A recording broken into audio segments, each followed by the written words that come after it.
Michael waited until everyone was present.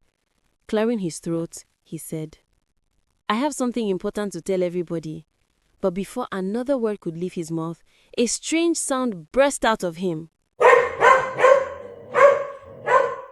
Everyone froze, staring. Michael tried again. "What I'm saying is..."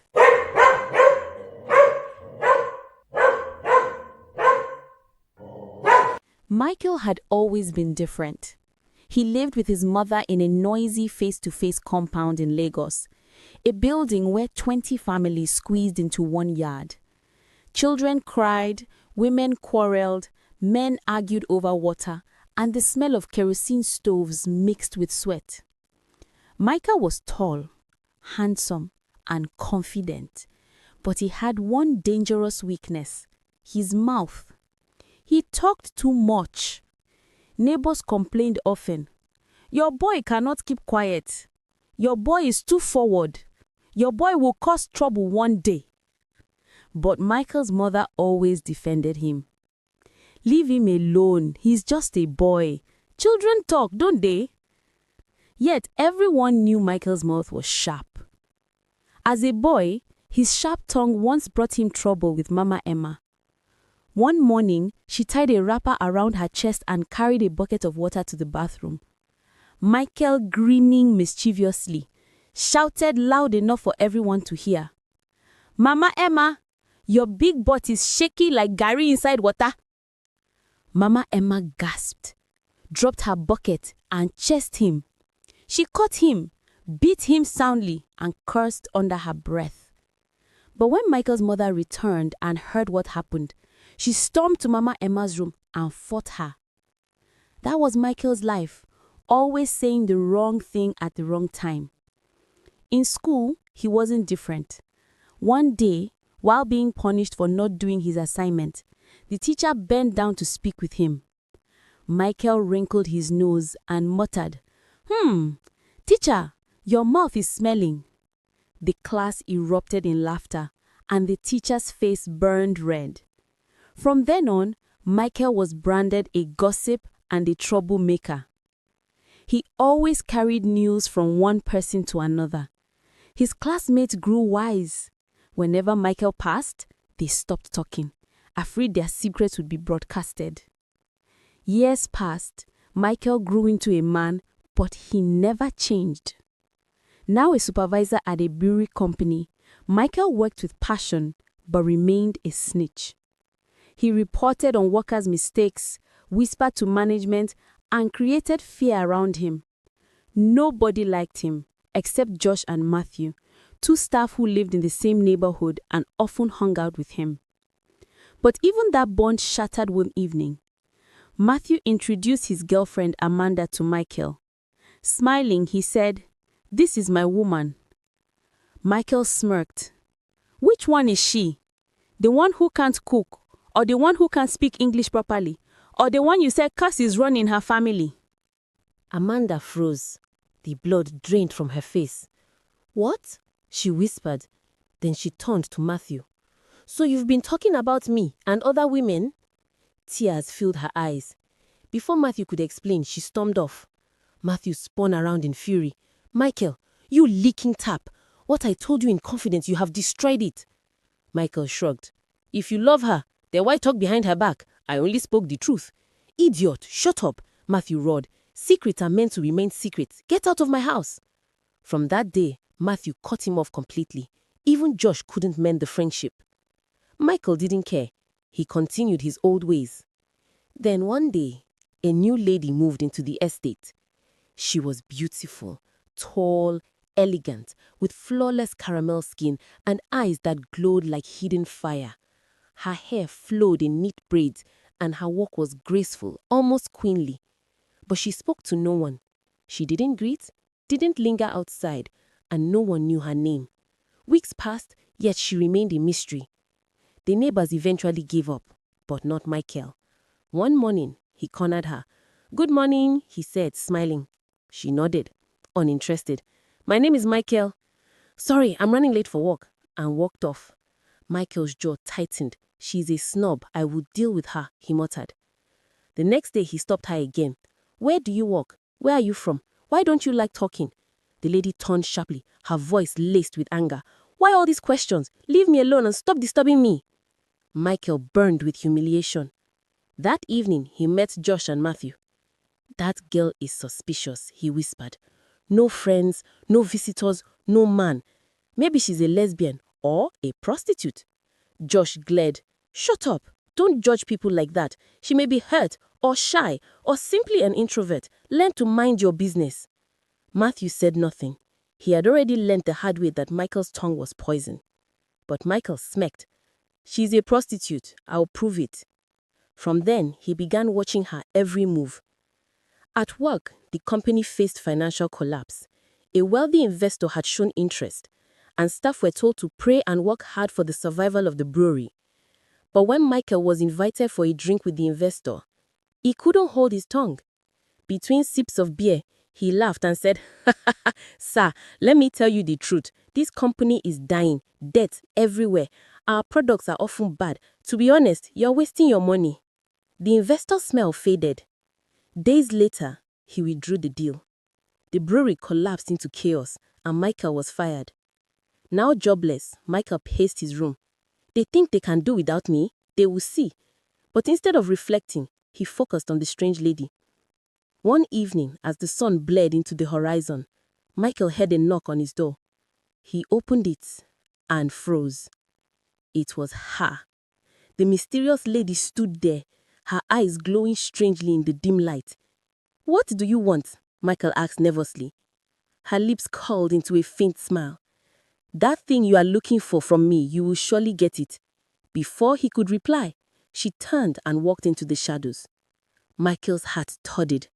For the first time in his life, he was speechless. Michael couldn't forget the lady's chilling words. That thing you are looking for from me, you will surely get it. But as usual, his curiosity swallowed his fear. One night, he saw her drive out of the estate. Without a second thought, Michael jumped into his car and followed. For minutes, he trailed her through winding streets, his heart pounding, until she finally parked by a lonely road. He parked too, carefully, and slipped out, hiding behind shadows. The lady walked on foot for a long while. Michael's legs ached. His shirt clung to his sweaty back, but he pressed on, driven by the hunger to uncover her secret. Soon, she entered a thick forest, her figure weaving between giant trees until she stopped at the bank of a river.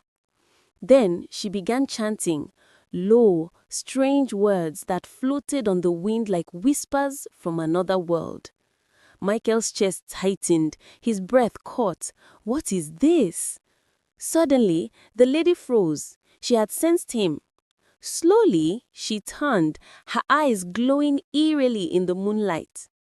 Before Michael could move, her body twisted and coiled, her skin rippled, her shape melted, until before him stood a massive snake, its scales glistening under the moon.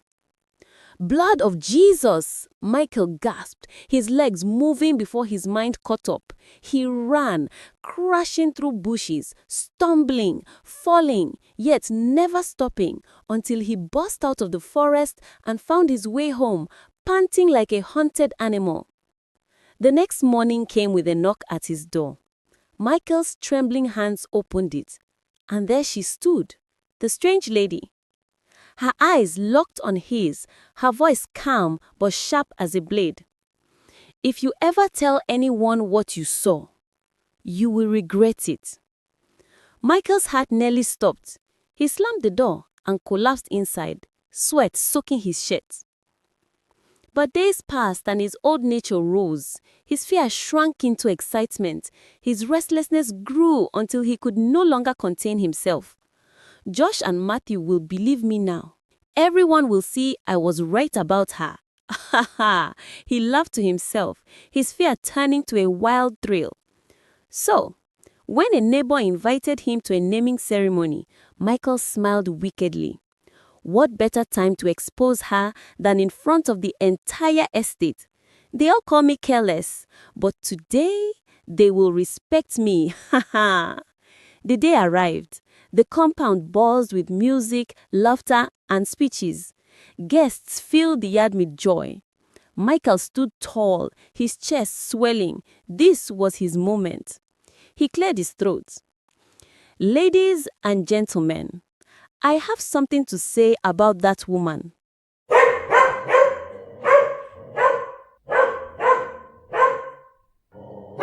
Murmurs filled the air. Some gasped, some laughed, others screamed and ran.